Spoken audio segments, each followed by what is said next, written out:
Hi, welcome to Kids Club. I'm Heather McCullough. Rob, when we last talked, we talked about some of the risk factors that were involved in latchkey kids and some of the benefits of being in an after-school program. Tell me about the things that you should be looking for in an after-school program.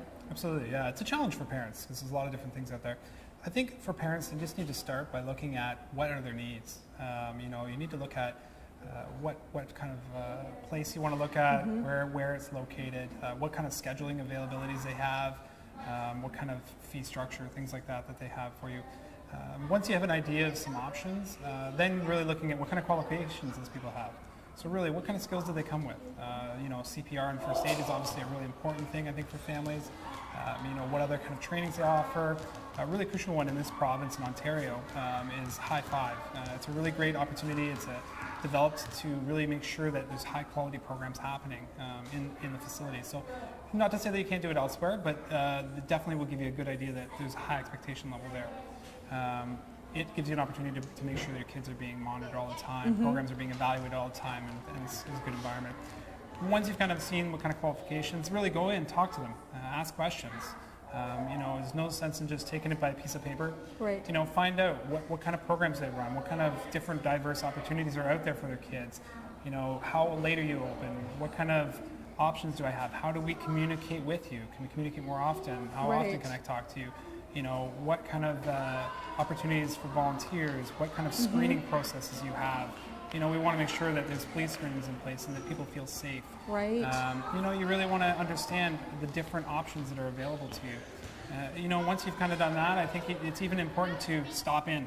Don't call first. Stop in. Yes. See the program. See it in play when it's happening. It gives you a good idea what it feels like, what it's going to be like.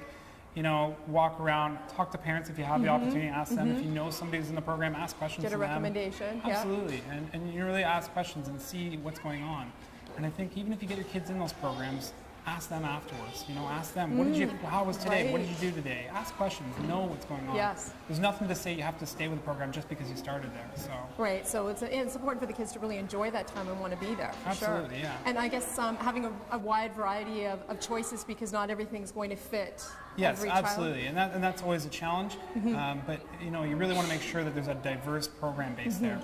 You've got the traditional sports and crafts and activities like that, but really seeing, do they do music? Do they do homework programs? Right. Do they provide meal programs? Do they do dinner? Do they do snacks? Who approves those types of things? Other types of programs, the arts and cultural based stuff. Right. What are they considering? Are they giving your kid a broad base to work from that engages them? Because if it's the same type of stuff every day, inevitably it's going to be hard to keep a kid really interested unless it's something they love. And it's interesting that you're talking about, being interested, and I'm thinking about what you said about, that sort of older category and the risk factors that are involved, in, with drinking and potential drugs and crime and things like that. How do you engage a teenager? You really have to try and get them involved, make it flexible, make it enjoyable for them. Don't force programs. You want to see what kind of opportunities are there that, again, really interest them, diverse and flexible. So lots of questions to ask for sure. So Rob, what about programs that are done in the home?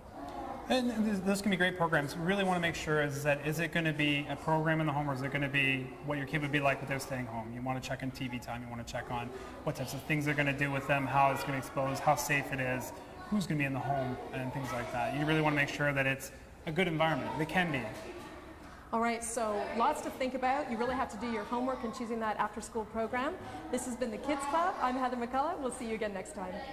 Kids Club is brought to you by the Boys and Girls Clubs of Kawartha Lakes, a good place to be.